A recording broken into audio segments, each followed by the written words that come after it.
السلام عليكم ورحمة الله تعالى وبركاته. الحمد لله رب العالمين والصلاة والسلام على أشرف المرسلين وعلى آله وصحابه الفائزين برضا الله أما بعد. رب زدنا علما وحلما وفهما وعقلا وضبا كاملا رب تمم بالخير والسعادة. ബഹുമാനമുള്ള ഫത്ഹുൽ Moeen Alfiya class റൂമിലെ ബഹുമാനികളെ, വേണ്ടപ്പെട്ടവരെ, പ്രത്യേകിച്ച് അഹ്ലുൽ ബൈത്ത്, അതുപോലെ പണ്ഡിതന്മാർ, നമ്മുടെ ക്ലാസ് ശ്രദ്ധിച്ചുകൊണ്ടിരിക്കുന്ന മാന്യ സഹോദരന്മാർ, എല്ലാവരെയും ആദരപൂർവ്വം കാണുന്നു. ക്ലാസിന്റെ ബാക്കി ഭാഗം നമുക്ക് ശ്രദ്ധിക്കാം ഇൻഷാ അല്ലാഹ്.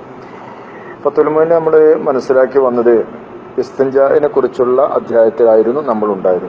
ഇനി നമുക്ക് ഇന്ന് പഠിക്കാനുള്ളത് വലാ യസ്തഖ്ബിലു ഐനൽ ഖിബ്ലത്തി വലാ യസ്തദ്ബിറുഹ വയഹ്റുമാനി ഫീ ഗൈരിൽ മുഅദ്ദി വഹൈഥു ലാ സാതിറ ഫലൗ ഇസ്തഖ്ബലഹ ബിസദ്രിഹി വഹവ്വല ഫർജഹു അൻഹാ തുമ്മ ബാല ലൻ യദുറ. അതായത് മലമൂത്ര വിസർജനം ചെയ്യുന്ന സമയത്ത് കഅബ ഷരീഫിലേക്ക് തിരിയുന്ന രീതിയിൽ ഒരിക്കലും എന്ത് പാടില്ല, മലമൂത്ര വിസർജനം പാടില്ല. അത് ഹറാമ് എന്ന ഹുക്മ് തന്നെയാണ് വരുന്നത്. അത് അതിനായിട്ട് ഒരുക്കിയിട്ടുള്ള ഒരു സ്ഥലം അല്ലാത്തയിടത്ത്, അതായത് ഇപ്പൊ അതിനായിട്ട് ഒരുങ്ങിയിട്ടുള്ള നമ്മുടെ ലാട്രിൻ സൗകര്യങ്ങളൊക്കെ ഉള്ള ഹമ്മാമ് പോലത്തതിലാവുമ്പോൾ അവിടെ ചുമരിന്റെ മറകളും കാര്യങ്ങളും ഉണ്ട്, പ്രശ്നമില്ല. എന്നാലും അതിലൊക്കെ ക്ലോസറ്റ് വെക്കുന്നത് എപ്പോഴും ശ്രദ്ധിക്കണം. എങ്ങനെ വെക്കണം? തെക്ക് വടക്കിൽ വെക്കുക, അതായത് പടിഞ്ഞാറോട്ടായിട്ട് വെക്കണ്ട. അതായത് നമ്മൾ കേരളക്കാർക്ക് തെക്ക് വടക്കും, എല്ലായിടത്തും പടിഞ്ഞാറോട്ടും തന്നെയല്ല നിസ്കരിക്കേണ്ടത്. കാരണം കഅബത്തിന്റെ ബാബിന്റെ ഭാഗത്തിലേക്ക് തിരിയാനുണ്ട്, കഅബത്തിന്റെ മീസാബിന്റെ ഭാഗത്തേക്കുണ്ട്, റുക്നുൽ യമാനിലേക്ക് തിരിയാം, റുക്നുൽ ഇറാഖിലേക്ക് തിരിയാം. ഇതെല്ലാം ഓരോ നാട്ടുകാർക്കും അങ്ങനെയാണല്ലോ. ഇപ്പൊ മദീനത്ത് നിന്ന് കഅബയിലേക്ക് തിരിയുമ്പോൾ മീസാബിലേക്കാണ് തിരിയുക. അപ്പോ അവിടെ പറയേണ്ടത് ഏതാവൂല, പടിഞ്ഞാറെന്നല്ല. അപ്പൊ അവരുടെ ഭാഗമാണ് പറയേണ്ടി വരിക. അപ്പോ അവർക്കൊക്കെയും ഈ ഖിബ്ലക്ക് മുന്നിട എന്ന് പറഞ്ഞത് ഓരോ നാട്ടിന്റെയും ഓരോ സ്ഥലത്തിന്റെയും ഗതി മനസ്സിലാക്കിയിട്ട് അവര് ഏത് ഭാഗത്തേക്കാണ്, ചിലപ്പോൾ പടിഞ്ഞാറോട്ടായിരിക്കാം, ചില ആളുകൾക്ക് തെക്കായിരിക്കും, ചിലത് വടക്കായിരിക്കും, ചിലക്ക് കിഴക്കായിരിക്കും അവർ മുന്നിടേണ്ടി വരുന്നത്. അപ്പോൾ അവർക്കൊക്കെയും ആ ഭാഗം തന്നെയാണ് പരിഗണിക്കേണ്ടത്. മൊത്തത്തിൽ നമ്മൾ പടിഞ്ഞാറ് എന്ന് പറയേണ്ട, നമ്മളെ കേരളക്കാരായതുകൊണ്ട് പടിഞ്ഞാറ് എന്ന് പറയുന്നതാണ്. അപ്പോൾ അത്രയുള്ള സ്ഥലങ്ങളിൽ ഖിബ്ലയിലേക്ക് മുന്നിടാനും പിന്നിടാനും പാടില്ല, മുന്നിട്ടും പിന്നിട്ടും പാടില്ല. അത് പണ്ട് ഒരു ചെറിയ ഫലിതം കേട്ടിട്ടുണ്ട്. ഒരു കുട്ടി മദ്രസയിൽ നിന്ന് പഠിച്ചു പോരും, ഇങ്ങനെ ഖിബ്ലയിലേക്ക് മുന്നിട്ടും പിന്നിട്ടും മൂത്രിക്കല്ല, അനുവദനീയമല്ല. അപ്പോ വീട്ടിൽ വന്നപ്പോ വാപ്പ മൂത്രിക്കുന്ന സമയത്ത് കുട്ടി പറഞ്ഞു, അപ്പൊ നിങ്ങള് അങ്ങോട്ട് മുന്നിട്ടു, ഇപ്പൊ പിന്നിട്ടു. അപ്പൊ ഒരു മൂത്രിച്ചിട്ട് നിൽക്കാൻ വയ്യായിട്ട് വാപ്പ പിന്നെന്തായി, ഇരിക്കാനും നിൽക്കാനും പറ്റാത്ത രീതിയിൽ വാപ്പ നിന്നിട്ട് അങ്ങോട്ടും ഇങ്ങോട്ടും തിരിഞ്ഞിട്ട് ആകെ കൂടി മൂത്രിച്ചു എന്ന് പറയുന്നത് കേട്ടിട്ടുണ്ട്. ശരിയാണെന്ന് അല്ലാഹു ആലം. അപ്പോ ഈ വിഷയം മുൻകാലങ്ങളിലും എന്തായിട്ടുണ്ട്, നമ്മുടെ നാട്ടുമ്പുറങ്ങളിലാണെങ്കിലും അതൊക്കെ ചർച്ച ചെയ്തിട്ടുണ്ട് എന്നർത്ഥം.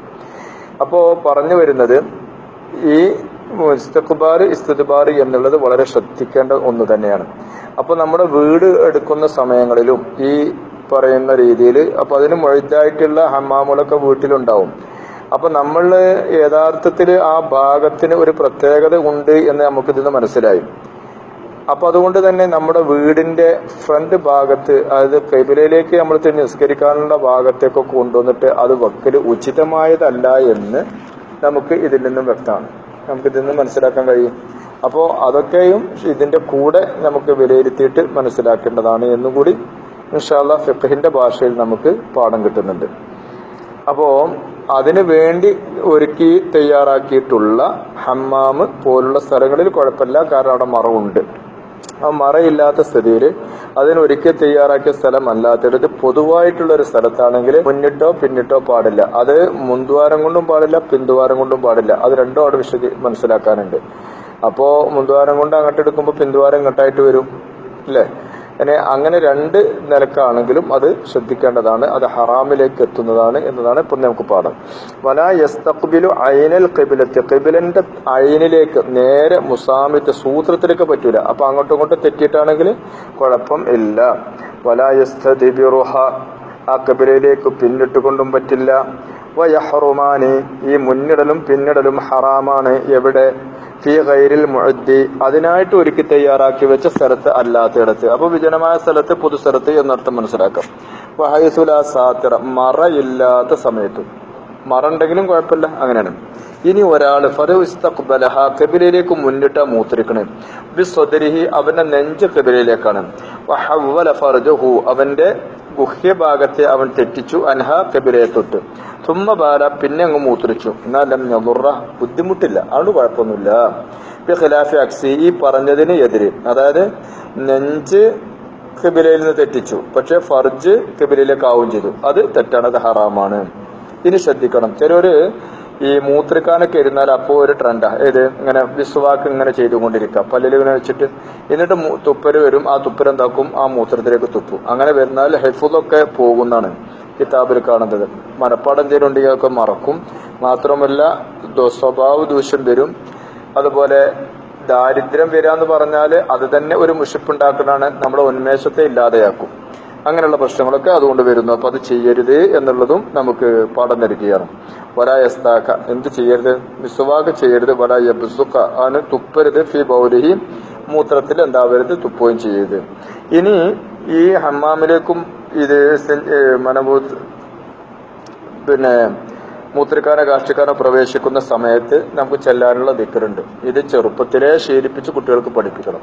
അതെപ്പോഴാ ചെല്ലേണ്ടത്? ഹമ്മാമിന്റെ മുമ്പിൽ വന്നാൽ, ആ വാതിലിൽ വന്നാൽ പ്രവേശിക്കുന്നതിന് മുമ്പായിട്ട് ചൊല്ലിങ്ങോണ്ട് ഇടത്തെ കാല് വെച്ച് പ്രവേശിക്കുക. പിന്നെ അവിടെ പോയിട്ട് നമ്മളെ കാര്യം കഴിഞ്ഞു, അപ്പോൾ ചെല്ലാനുള്ളതും. പിന്നെ മനോഹരവും ഇപ്പൊ അവിടെ തന്നെയാണല്ലോ. മുമ്പ് വെള്ളം സൗകര്യം ഇല്ലാത്തതിന് അവിടെ നീട്ട മനോഹരം കൊടുത്ത് കഴിഞ്ഞ് പുറത്തിറങ്ങിയതിന് ശേഷം കഴിഞ്ഞിട്ട് ചെല്ലാനുള്ളത് ആദ്യവും, മനോഹരം കഴിഞ്ഞിട്ടുള്ളത് അതിനുശേഷവും ചെല്ലുക. ഇതാണ് വേണ്ടത്. അതാണ് യഖൂല ഇന്ദ ദുഖൂലിഹി, അതായത് ഈ ഷഖ്സ് പറയണം ഇന്ദ ദുഖൂലിഹി ഹമ്മാമിൽ പ്രവേശിക്കുന്ന സമയത്ത്, ഖലായിൽ പ്രവേശിക്കുന്ന സമയത്ത് പിന്നെ ദാഖില് പറയണം അല്ലാഹുമ്മ ഇന്നി അഊദു ബിക മിനൽ ഖുബസി വൽ ഖബായിസ്.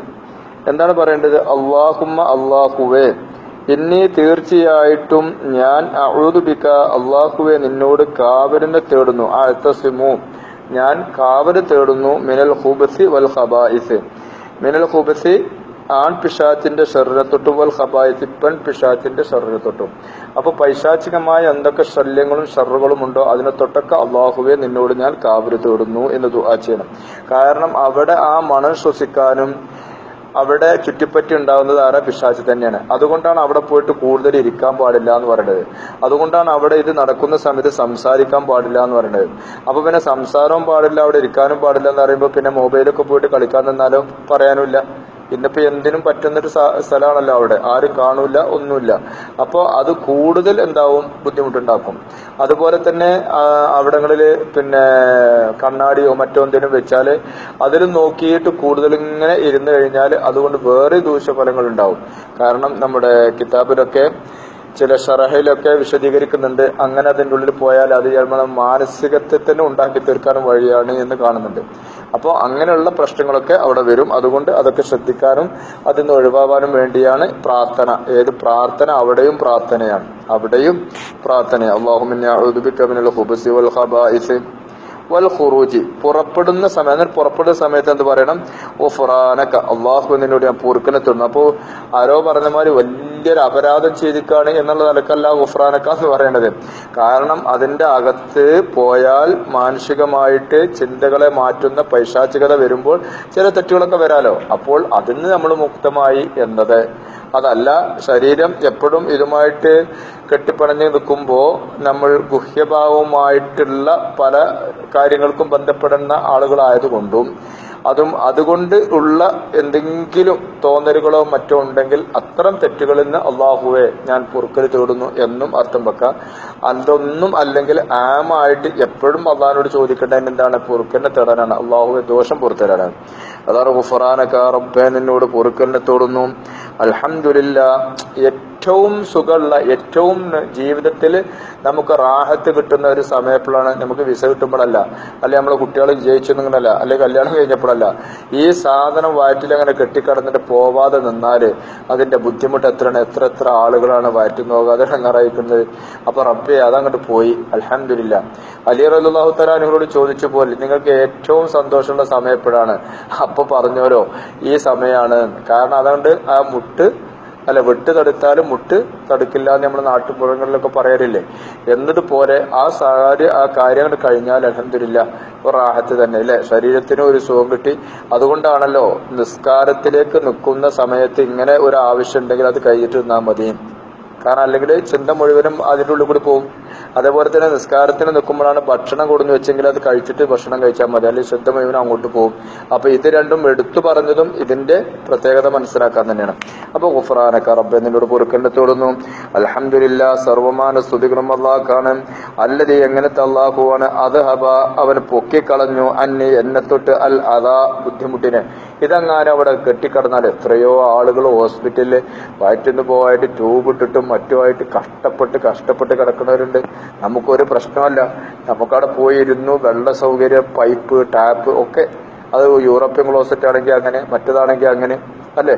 അത് മാത്രമല്ല നമ്മുടെ ചില ദിക്കുകളിലും രാജ്യങ്ങളിലൊക്കെ പിന്നെ അവിടെ കുഴപ്പങ്ങളും ഫിത്തനകളും ഒക്കെ ആയിട്ട് ഹമ്മാമില്ല. ഒരു ഹമ്മാം ഉണ്ടാവും, അതിലേക്ക് പോകാൻ 50 ആളുകൾ 60 ആളുകൾ ക്യൂ നിൽക്കുക. ഒരാൾ പോയി കിട്ടിയിട്ട് വേണം, ഒരാളാണ് പോയി കിട്ടിയിട്ട് വേണം പിന്നെ മറ്റൊരാൾക്ക് പോകാൻ. നമുക്ക് അങ്ങനെയാണോ? വീടിന്റെ ഉള്ളില് താഴെ 3, മുകളിൽ 2, പുറത്ത് 2, ഒരു 5-8 കക്കൂസ് മുറകളും നമുക്കുണ്ട്. അല്ലാഹു ചെയ്ത നിഅമത്ത് എത്രയാണ് മനസ്സിലാക്കാനല്ലേ.